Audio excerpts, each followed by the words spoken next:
राधे राधे। जय श्री कृष्णा। श्री राम कथा। जय श्री राम। भगवान श्री राम लक्ष्मण अपने पिता दशरथ की आज्ञा पालन करने के लिए वनवास चले। देवी सीता जी अपने पति श्री राम एवं देवर लक्ष्मण जी के साथ वनवास को गईं। मार्ग में सारे तीर्थ गंगा, यमुना, गोमती आदि में उन्होंने तर्पण किया। वे तीनों वन में फल फूल कंद मूल आदि खाकर जीवन यापन करते थे। कार्तिक माह एकम को श्री राम की आज्ञा से लक्ष्मण जी कंद मूल तोड़कर लाए और सीता जी के आगे रख दिए। तब सीता माता ने उनकी 4 पत्तलें बनाई। लक्ष्मण जी पूछने लगे, हे माता जी, आपने 4 पत्तल किस लिए बनाई हैं? तब माता सीता बोली, एक पत्तल श्री राम की और एक पत्तल आपकी और एक पत्तल गौ माता की और एक पत्तल मेरी है। तब श्री राम और लक्ष्मण जी ने अपनी अपनी पत्तलें उठा ली और एक पत्तल गौ माता के आगे रख दी, किंतु न तो सीता माता ने उनकी अपनी पत्तल उठाई और न ही गौ माता ने।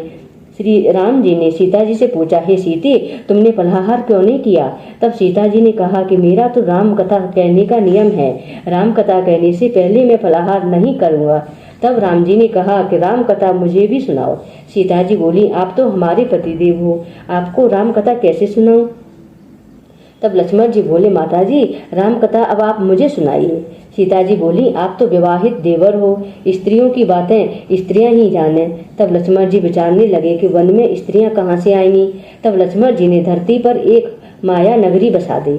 उस नगरी में सभी चीजें जैसे महल, मालिया, पात्र, वस्त्र, काम करने की सभी चीजें स्वर्ण की थीं। उस नगरी का नाम स्वर्ण नगरी रखा गया। इस स्वर्ण नगरी में पुरुष और स्त्रियां दोनों को बहुत गर्व था। कोई भी व्यक्ति निर्धन नहीं था। राजा से लेकर रंक तक सब गर्व से चूर थे। सीता जी कुएं पर गईं। वहां पनहारियां पानी भरने आईं। उनका मटका, झालर और इरनी तीनों स्वर्ण की थीं। सीता जी कुएं पर बैठी स्त्रियों से राम राम बोली, पर किसी भी स्त्री ने राम राम का उत्तर नहीं दिया, क्योंकि वे तो सभी गर्व में डूबी हुई थी। थोड़ी देर में एक डावड़ी आई और सीता जी ने उससे भी राम राम किया और बोली, आप हमारी राम कथा सुन लो। डावड़ी बोली, आपकी राम कथा मैं नहीं सुनती, मैं तो अपने घर को जा रही हूँ। सीता जी बोली, मेरे श्री राम लक्ष्मण भूखे हैं। डावड़ी बोली, कौन से राम लक्ष्मण, मैं तो घर को जाती हूँ, मुझे तो मेरी माँ बुला रही है।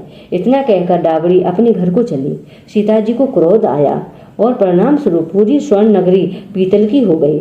माँ ने डावड़ी से पूछा, पूरा जेवर, मटका, इडली सब खोटा कहाँ से कर लाई? डावरी ने कहा, मुझे तो पता नहीं, मैं तो जो पहनी हुई थी वही ले आई हूँ। पर कुएं पर एक सुंदर सी तपस्विनी बैठी हुई है, उसने कहा कि मेरा राम कथा सुन लो, पर मैंने तो ना कर दी। अब यदि कि उसी ने कुछ टोटका कर दिया हो तो मालूम नहीं। माँ बोली, जा उसकी राम कथा सुना। वो तपस्विनी नहीं है, वो तो भगवती सीता जी हैं। वापस जा, उनकी राम कथा से हमारे घर में रिद्धि सिद्धि हो जाएंगे। हमारी तो पूरी नगरी ही पीतल की हो गई है। डाबड़ी बोली, मैं तो वापस नहीं जाती। इतने में बेटे की बहू आई। उसने कहा, आपकी आज्ञा हो तो मैं सीता जी के दर्शन कराऊं और राम कथा सुनाऊं। सासू बोली, जा बेटे, तू ही सीता जी की राम कथा सुना। गहना कपड़ा सब पीतल का ही पहन जा। बहू कुएं पर जाकर बैठ गई। खाली मटका पानी से भरे और फिर खाली करे। यह देख सीता जी बोली, तुम्हारे घर में कोई काम नहीं है क्या? बहू बोली, माता जी, मैं तो सब कार्य निपटा कर आई हूँ। तब सीता जी बोली, तूने मुझे माता जी कहा, यह सुन मेरा मन खुशी से हर्षित हो रहा है। यदि तुम समय हो तो मेरी राम कथा सुन लो। बहू बोली, माता जी, आप राम कथा सुनाओ। आपकी राम कथा सुनकर मैं घर को जाऊंगी। चंदन चौकी माताओं का हार, चंदन चौकी मोतियों का हार, राम कथा हमारे गले का हार। राम ध्याऊं, राम मनाऊं, राम कहे तो परदेश जाऊं। सीता जी ने कहा, तुमने मेरा सम्मान रखा, भगवान तुम्हारा सम्मान रखेंगे। मृत्युलोक में तुमने हमारी सहायता की, तुम्हारी भगवान स्वर्गलोक में सहायता करेंगे। सीता जी ने राम कथा सुनानी शुरू कर दी और बहू राम कथा को बड़े ध्यान पूर्वक सुनने लगी। आओ राम, बैठो राम, जल भर झारी लाई राम, किंकड़ की दातुन लाई राम, ठंडा जल भर लाई राम, सब परिवार पधारो राम, जुगला टोपी पहनो राम, कड़ा किल्लंगी पहनो राम, मक्खन मिश्री लाई राम, मक्खन मिश्री खाओ राम, स्वर्ण सिंहासन लाई राम, स्वर्ण सिंहासन विराजो राम, झालर टिकोरा लाही राम, झालर टिकोरा बजाऊं राम, शंख ध्वनि लाही राम, झुक झुक पाऊं लागू राम, निरखता रोमन मोहे राम, शरण अपनी ले लो राम, शरण अपनी ले लो राम, दूध कटोरा लाही राम, सीता चरण दबाहे राम, सुकवर सेज सोहो राम, झालर पंखा डोलो राम, हमें राम तुम्हें राम, हमें राम तुम्हें राम, रोम रोम में बसो श्री राम, रोम रोम में बसु श्री राम, घट घट में विराजो राम, मुख में तुलसी बोलो राम, खाली बैठे हैं क्या काम, जब बोलो जब जब रामी राम, जब बोलो जब रामी राम, जब बोलो जब रामी राम, बोलो पक्षी रामी राम, बोलो पक्षी रामी राम, पूर्ण होए सब काम, मेवा चिरजी लाही राम, मेवा चिरंजी लाई राम, रोज रोज भोग लगाओ राम, खट्टा मीठा छको राम, चरखो फरको लाही राम, चरखो फरको चखो राम, चरखो फरको चखो राम, जो भाए सो ले लो राम, जो भाए सो ले लो राम, मन में धोखा रखना ना राम, बोलो राम बोलो राम बोलो राम राम राम। राम कथा जब पूर्ण हो गई तब सीता जी बोली, तुमने हमारी राम कथा सुनी, हमारी सहायता की और हमारे भूखे राम लक्ष्मण को खाना खिलवाया, भगवान तुमको सातों स्वर्ग का स्वर्ग दे, सुख दे। सीता माता का आशीर्वाद ले बहू अपने घर जाने लगी। सीता जी ने अपने गले का हार उतारकर बहू को पहना दिया। बहू अपने घर जाकर सासू जी को बोली कि मेरा मटका सिर से उतारो। सासू जी बोली, ए बेटी, हीरा पन्ना का गहना, कपड़ा और मटका, सिर का झालर, इंडड़ी हीरे सी झिलमिला रही हैं, ये सभी चीजें तू कहाँ से लाई? राजा जी सुनेंगे तो दंग रह जाएंगे। बहू बोली, मैं तो सीता जी से उनकी राम कथा सुनकर आ रही हूँ, उनकी कृपा से सभी हुआ है। सास बोली, ठीक है, रोज तुम राम कथा सुनने आया करो। सास बोली, ठीक है, रोज तुम राम कथा सुनने जाया करो। बहू रोज सीता जी के पास राम कथा सुनने को जाने लगी। सुनते सुनते बरस गुजर गया। तब बहू ने कहा, माता जी, कहानी का उद्यापन बताओ। माता जी बोली, 7 लड्डू, 1 नारियल लेना और फिर उनका 7 भाग करना। 1 भाग मंदिर में चढ़ाना, उसमें मंदिर बनाने का जितना फल मिलेगा। 1 भाग तालाब में चढ़ाने से तालाब खुदवाने वाला जितना धर्म होगा। 1 भाग भागवत पर चढ़ाने से भागवत सुनने का फल मिलेगा। 1 भाग तुलसी पर चढ़ाने से तुलसी का विवाह करने के बराबर जितना फल मिलेगा। 1 भाग कुंवारी कन्या को देने से कन्यादान करने का फल मिलेगा। 1 भाग ब्राह्मण को देने से ब्राह्मण को खाना खिलाने जितना फल मिलेगा। 1 भाग सूर्य भगवान को चढ़ाने से 33 करोड़ देवी देवताओं को भोग लगाने जितना फल मिलेगा। बहू जल्दी जल्दी घर गई, 7 लड्डू और 1 नारियल लाई, उसका 7 बराबर भाग किया। 1 भाग मंदिर में, 1 भाग तालाब में, 1 भाग भागवत में, 1 तुलसी में, 1 कन्या को, 1 ब्राह्मण को, 1 सूर्य भगवान को चढ़ाया। सूर्य भगवान को चढ़ाने से 33 करोड़ देवी देवताओं ने भोग लगा लिया। अब बहू फिर सीता जी के पास आई और बोली कि माता जी, मैंने सबों का उद्यापन कर दिया है। सीता जी बोली, अच्छा बहू, अब बैठ जाओ, 7 दिनों बाद वैकुंठ धाम से विमान आएगा। भगवती सीता के कहे अनुसार 7 दिनों के बाद ही वैकुंठ धाम से विमान रिमझिम करता आया। बहू बोली, सासू जी, विमान आया, आप भी चलो।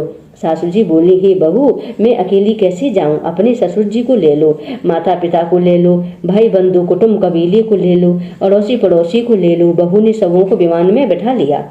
विमान फिर भी खाली रहा। इतने में ननंद आई और बोली, भाभी जी, मुझे भी विमान में बैठा लो। माता जी ने देखा विमान में जगह ही नहीं है। बहू सीता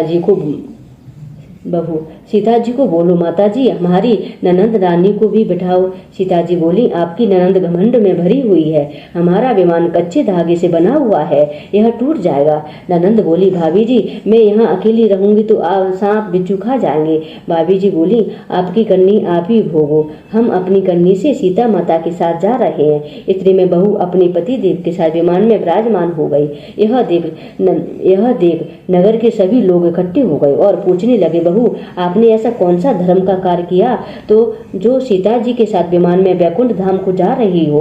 आपने रामायण का पाठ किया या वेदों का पाठ किया या कोई अखंड पुण्य किया जिससे कि स्वर्ग से विमान लेने आया है?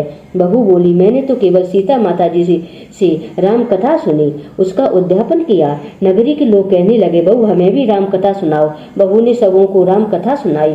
कथा संपूर्ण होते ही पूरी नगरी स्वर्ण की हो गई।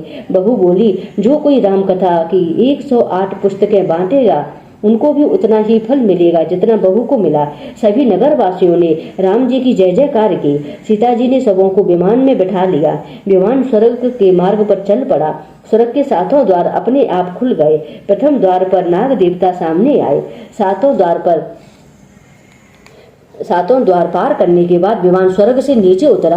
33 करोड़ देवी देवता बहू से पूछने लगे कि आपने ऐसा कौन सा पुण्य का कार्य किया जिससे कि स्वर्ग के सातों द्वार पार करके हमारे पास आई हो? बहू बोली, मैंने तो सीता माता से राम कथा सुनी, उस कथा का उद्यापन किया।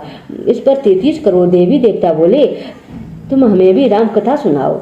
तब बहू ने सबको राम कथा सुनाई। फिर उसने कहा, राम ध्याऊं, राम मनाऊं, राम कहे तो परदेश जाऊं। यह सुनकर सभी देवता माता सीता की जय जयकार करने लगे।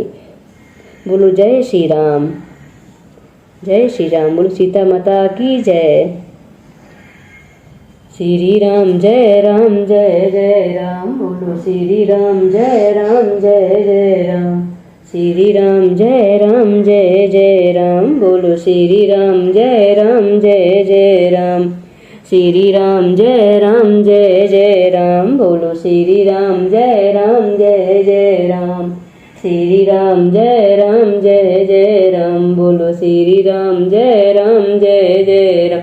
बोलो राम बोलो राम बोलो राम राम राम। बोलो राम बोलो राम बोलो राम राम राम। बोलो राम बोलो राम बोलो राम राम राम। सीताराम सीताराम सीताराम राम राम। सीताराम सीताराम राम राम राम राम। राधे श्याम राधे श्याम राधे श्याम श्याम श्याम। सीताराम सीताराम सीताराम राम राम। राधे श्याम राधे श्याम राधे श्याम श्याम श्याम। सीताराम सीताराम सीताराम राम राम। जय श्री राम। श्री राम जी की आरती। आरती कीजिए श्री रामचंद्र जी की। आरती कीजिए श्री रामचंद्र जी की। दुष्ट दलन श्री सीतापति जी की। आरती कीजिए श्री रामचंद्र जी की। पहली आरती पुष्पन की माला। काली नाग नाथ लाए गोपाला। आरती कीजिए श्री रामचंद्र जी की। आरती कीजिए श्री रामचंद्र जी की। दूसरी आरती देव की नंदन। भक्त उबारन कंस निकंदन। आरती कीजिए श्री रामचंद्र जी की। आरती कीजिए श्री रामचंद्र जी की। तीसरी आरती त्रिभुवन मोहे। रत्न सिंहासन सीता राम जी सोहे। चौथी आरती चहु युग पूजा। देव निरंजन स्वामी और न दूजा। पांचवी आरती राम जी को भावे। राम जी का यश नाम देव जी गावे। आरती कीजिए श्री रामचंद्र जी की। दुष्ट दलन श्री सीतापति जी की। आरती कीजिए श्री रामचंद्र जी की। राम पांचवी आरती राम जी को भावे। पांचवी आरती राम जी को भावे। राम जी का यश नाम देव जी गावे। बोलो श्री रामचंद्र जी की जय। बोलो श्री रामचंद्र जी की जय। सीता माता की जय। लक्ष्मण जी की जय। सीता माता की जय। सीता माता की जय। बोलो रामचंद्र जी की जय। बोलो रामचंद्र भगवान की जय। जय श्री राम जय श्री राम जय श्री राम। जय सीता माता जय लक्ष्मण भैया।